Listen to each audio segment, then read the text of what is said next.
Ano po ang findings ng ating mga otoridad? Meron na ho bang suspect? Sa ngayon po, Senator, wala pa po silang binibigay na full statement po sa amin po about sa lead po nila. Wala pa po daw nahanap na suspect po. Ang nakita namin sa sir, certificate of death, sir, yung manual strangulation, sir, ang immediate cause of death niya, sir. Para yung kamay talaga, sir. Kamay ang pinangsakal. Yes, sir. Enhancement ng sir, CCTV footage na nakuha namin sa private establishment doon sa Looc, Mandawi, sir. Siguro ngayong araw o bukas baka ma-release na namin sa media, sir, kung Good. ma-enhance na yung sir, CCTV. Thank you po, Major. Major Valeser, magandang hapon po. Major, sir. Sir, magandang hapon po, sir.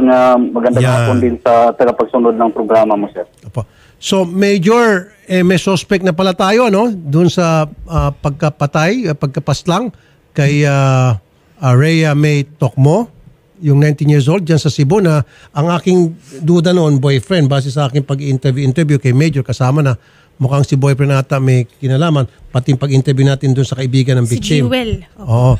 So, Major, sino pong suspect? Ang suspect po dito, sir, si Simeon Gabotero, sir, alias Gabro, sir. Ito po ba yung sinasabing boyfriend sa ibang probinsya na nakatira sa ibang lugar? Yes, sir. Yung pong boyfriend niya, sir, sa Guadalupe, sir. Banawa, Guadalupe, Cebu City po, sir. Pero natagpuan itong si victim sa Cebu. Sa Tisa po, sir. Sitio Mohon, Tisa, Cebu City, sir. Part din ng Cebu City, sir. Okay. Pero itong si lalaki, yung boyfriend, sa pagkakalam ko, nakatira po to sa ibang lugar, di ho ba? Sa Banawa po, sir. Banawa, Guadalupe, Cebu City po, sir. Okay. So, paano siya naging suspect, Major? Siya po ang nagbinta ng cellphone ng victim po, sir. At doon na nakuha niyo, na-trace po namin lahat ng mga CCTV footage, sir. Ayun, cellphone din, tulad nung sa una. Okay. Yes, So, yung cellphone ng victim, ng kanyang girlfriend, ibinibenta niya po. At doon siya nahuli. Tama po, sir.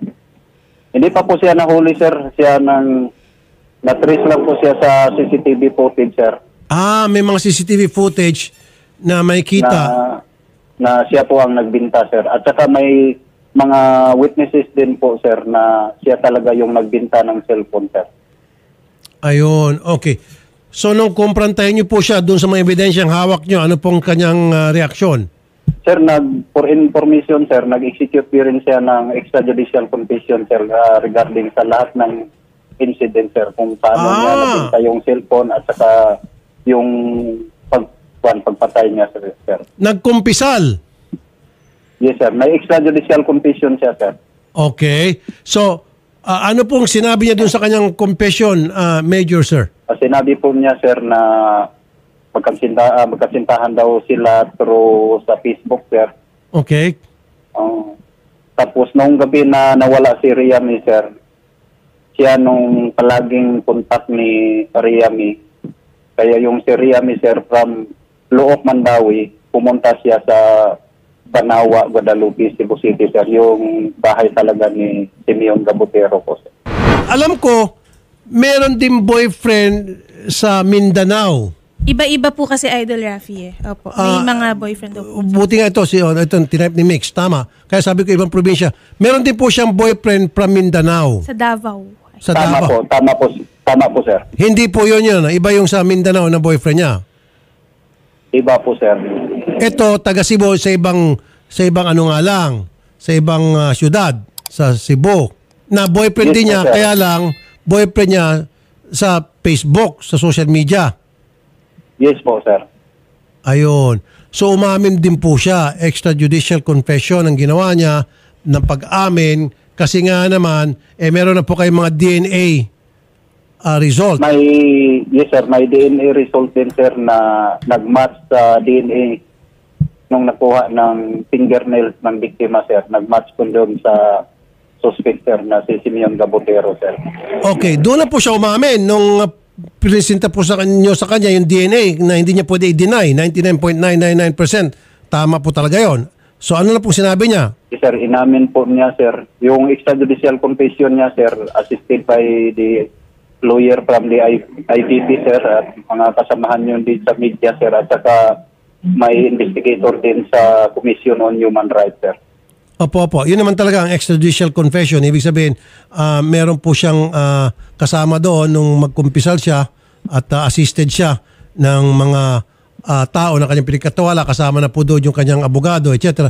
Ang sinabi niya po na siya ay boyfriend sa social media nitong kanyang nitong victim. At ano na po ang reason bakit daw niya po pinatay yung victim? Sinabi po niya, sir, na-stated din sa kanyang extrajudicial confession sa matinding silo, sir.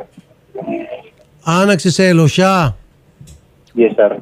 Okay. At akala daw niya siya lang daw yung pasintahan ng babae, sir.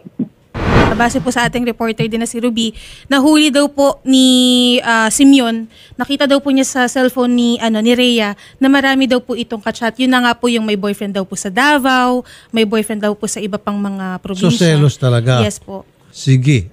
Well, gumawa na siya ng extrajudicial confession, meaning siya kusan loob nag-volunteer na mag-confess at meron mga testigo nasa tabi niya nung siya mag-confess at sabi pa nga ni Major. Magandang hapon po, Ma'am Roche.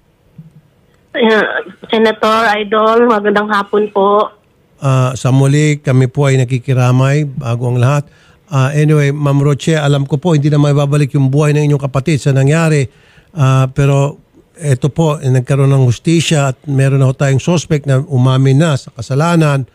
Kahit pa paano makapawas po siguro ito sa sakit sa inyong damdamin na naramdaman ngayon. Kasi may hustisya na nga po. Ano po inyong reaksyon? Lalo pa maganda itong trabahong ginawa ng ating kapulisan dyan, Madam. Unang-una, sir, nagpapasalamat po kami, sir, sa lahat ng sa kaso ng kapatid ko, sir. At sa inyo din po, sir, maraming salamat po dahil tinulungan niyo po kami. Sobrang laki pong tulong yung natanggap namin po sa inyo po. Wala nga naman po. Ma'am Roche. Matanong ko lang po, Madam. So yung lalaking suspect, hindi niyo po alam na ito pala ay kasintahan ng inyong kapatid? Opo, Senator. Hindi po kasi wala po kaming sir, na makachat ngayon kasi wala din po kaming nakitang pruweba po na magka-chat po sila.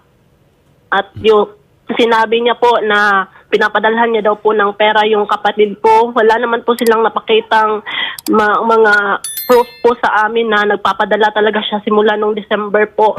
Major, ano pong trabaho nitong suspect na ito, Major, sir? Construction worker po siya, sir. At saka may mga pending case po siya, sir, na robbery, sir. Nako! Dalawa, Idol. Robbery. Two counts of robbery po. Major, tama po. Hindi po man, magkaibang lugar po, ma'am. Yung isa sa Toledo, ma'am. Yung isa naman dito din sa Cebu City, sa Station 6. Ibig sabihin, ginawa niyang karir, yung pagiging kriminal. Dalawa ang kaso niya, robbery. Okay. Major, job well done talaga. Congratulations, Major. Thank you po, sir. Nakakatuwa po. Nakakabawi po kayo. Kayo po ang dahilan kung bakit nakakabawi po ang PNP from time to time, despite the fact palagi nababati ko sa PNP kasi maraming kapalyahan, kapalpakan na nagagawa yung mga kabaro ninyo. Pero yung mga katulad po ninyo ang nagiging daan para mayangat ulit yung imahe ng PNP. Sana po lahat ng pulis na ikinig ngayon, tutularan po kayo. Sobrang thank you at mabuhay po kay Major. Thank you po, sir. Ano po sa lahat, sir? Opo, ano pong ipinal na kaso sa suspect po, Major, sir? Murder po, sir. Kasama na yung kapatid niya, sir, na kasama niya sa disposal ng body ng victim, sir. May kasama pang kasabwat. Yun daw po yung sinasabing tumulong daw pong magbuhat sa bangkay ni Rhea. Pero nung tinanong daw po yung kapatid nito ni Simeon, hindi niya daw po alam, sir, na katawan po yun. Ang sinasabi lang po, may gamit lang daw po sa loob. Kahit yun na hindi niya alam, the fact na kasama siya dun sa pagbuhat, po. hindi. May kasabihin, ignorance of the law excuses no one. Hindi niya alam na ano pala yun, bangkay. Akala niya, accepted na siya sa batas dahil hindi niya alam na bangkay pala yun. Hindi siya excuse. Bangkay pa rin yung binuhat niya. Batas pa rin, may batas tayo na kapag kasama ka doon sa pagbuhat ng bangkay ang binuhat, kaso ka. Major, Hello, sir. Nakakulong na po itong dalawa at wala pong piyansa, tama po? Sir, ito ang isa, sir, at large po, sir, dahil minor de edad po, sir. Hindi na po makabarred sa hot pursuit operation, sir. Nako. Ilang taon po? 15 years old pa lang po, sir. Minor pa, sir. Minor? Opo. Yes, sir. Parang Minor po, inutusan sir. lang daw po talaga nung Simeon. Ito yung nagbuhat? Opo, nabuhatin daw. Tulungan siyang magbuhat. Hindi pala siya nang makukulong. Kasi at large siya ngayon, nagtatago, Major.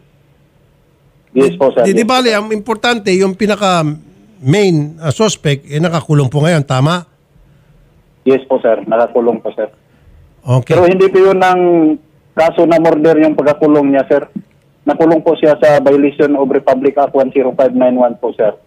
Sa illegal possession of firearms po, sir. Kasi nag-lapse na kasi siguro, nung mag-confess siya.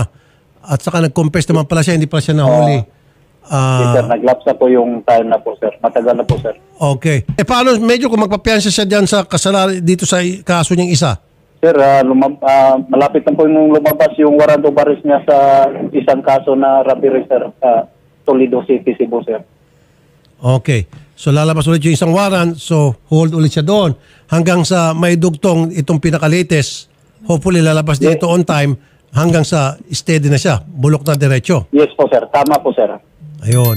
Major, maraming humanga sa mga netizens. Sinasaluduhan po kayo. Kasama na po ako dyan. Major, saludo po ako sa inyo, Major, sir. Thank you po, sir. Mabuhay po kay Major. At dun sa mga kamag-anak ng biktima, Ma'am Roche at Ma'am Grace. Apo, yes po, Senador. Kung ano, Senator, Apo, ma'am.